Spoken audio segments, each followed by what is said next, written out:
Bonjour, Vincent Pécoal, je suis directeur du FRAC Normandie et depuis de nombreuses années, je suis aussi organisateur d'expositions. J'ai organisé celle-ci en collaboration avec l'équipe du Point du Jour qui l'a augmentée. Cette exposition qui s'intitule Images, juste avant, elle était présentée au FRAC à Sotteville-lès-Rouen. Et ici, elle a été étendue avec de nouveaux emprunts qui sont le choix de l'équipe du Point du Jour. Alors, dans la salle numéro 1, ils vont découvrir, les artistes historiques qui ont été en quelque sorte le prétexte à cette exposition. C'est-à-dire que l'exposition s'intitule Images et c'est un clin d'œil à une exposition très fameuse qui s'appelait Pictures, qui a eu lieu en 1977 à New York, dans un petit centre d'art.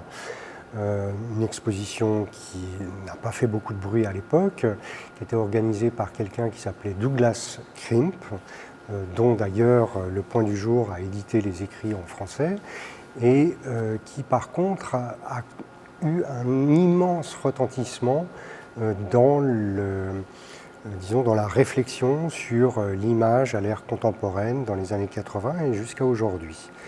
Et donc, l'exposition que j'ai organisée à Rouen avec les œuvres du FRAC, essentiellement, était une prolongation de cette réflexion sur la nature de l'image contemporaine.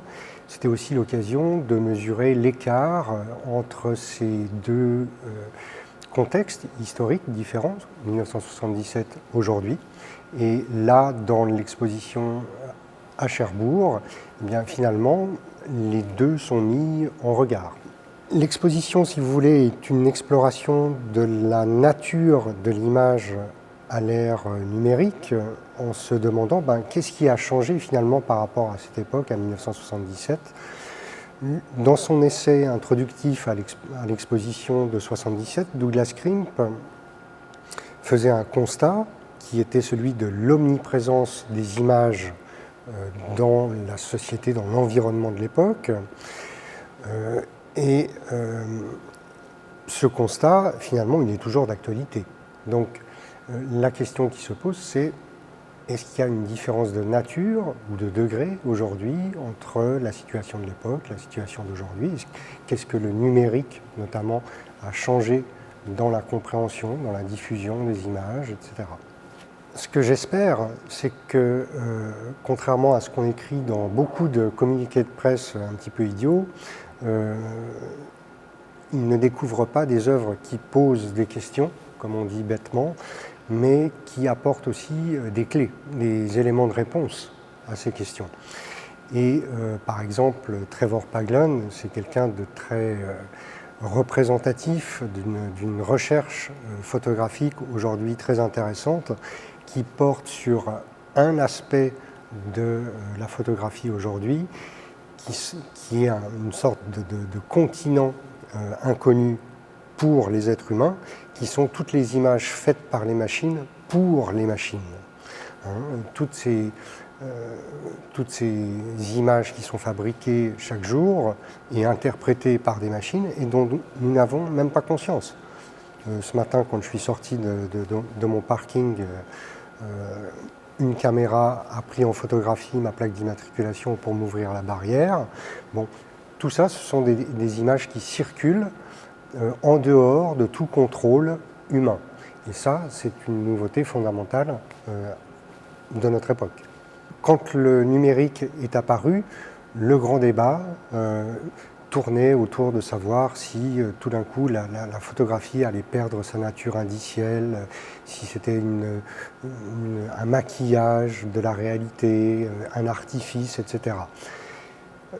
Pour moi, ce débat-là n'a pas lieu d'être. C'est-à-dire que la photographie n'a pas attendu le numérique pour être capable de réaliser des trucages absolument convaincants. L'histoire de la photographie nous enseigne que depuis ses débuts, ça, on sait faire. Pareillement, les gens qui pointent ou soulignent le fait que le numérique est une automatisation de la captation des images semblent oublier que ça fait quand même quelques décennies que les fabricants d'appareils photo ont automatisé un certain nombre de fonctions sur les appareils pour la luminosité, pour le temps d'exposition, etc. Donc la différence, elle n'est pas là. La différence, finalement, elle est plutôt dans les usages qu'a induit le numérique, c'est-à-dire, et notamment ces usages mobiles, hein, le fait que maintenant chacun soit un photographe fait que les photographes ne sont plus personne. Auparavant, du temps de la street photographie, du temps de, je ne sais pas, grand nom des grands représentants de ce type de photographie. Je pense à Garry Winogrand, qui est quelqu'un qui est pour moi très important. Quand il est mort, il a laissé plus de 30 000 clichés non développés. En fait, le secret des photographes de cette époque, c'était cette capacité à mitrailler pour choisir la bonne image. Tandis que, évidemment, les photographes amateurs n'avaient pas ce luxe. Pareillement, il fut un temps où, on avait des grands reporters qui devaient se déplacer très loin pour prendre des images extraordinaires, etc. Aujourd'hui, les images de presse spectaculaires sont souvent celles des témoins de l'événement qui l'apprennent avec des téléphones. Donc vous voyez ce qui a changé, c'est-à-dire que nous ne sommes, par rapport à 77 dont on parlait tout à l'heure, nous ne sommes plus simplement consommateurs des images, nous en sommes tous à la fois les auteurs, les producteurs, mais aussi les diffuseurs, puisque immédiatement ces images sont transférées sur les réseaux sociaux, X, Y, sur le web, et ainsi de suite. Alors, la meilleure raison de voir cette exposition, c'est que les œuvres présentées sont exceptionnelles. Que ce soit les œuvres historiques de Cindy Sherman, Sherry Levin, les films de Goldstein, ou ici les acquisitions récentes du FRAC, je pense à Wade Guyton, Trevor Paglen, Pierre Joseph, tout ça sont des œuvres extraordinairement belles et intelligentes. Alors, le FRAC Normandie, c'est, disons, un musée, mais qui a pour particularité d'exposer sa collection dans l'ensemble de la région. C'est-à-dire, on a 2 bâtiments, un à Caen, un à Rouen, mais nous organisons des expositions dans toute la Normandie, dans des lieux qui peuvent être des lieux patrimoniaux, des mairies, des associations, dans toutes sortes d'endroits en fait. Voilà. En un mot. Le FRAC, c'est le Fonds régional d'art contemporain. Ça en fait 4, mais ce qui signifie que le FRAC, c'est une collection avant tout, c'est une collection d'œuvres, un fonds. Mon travail, il est... je ne peux pas le résumer en un mot, parce que les missions du FRAC sont très étendues.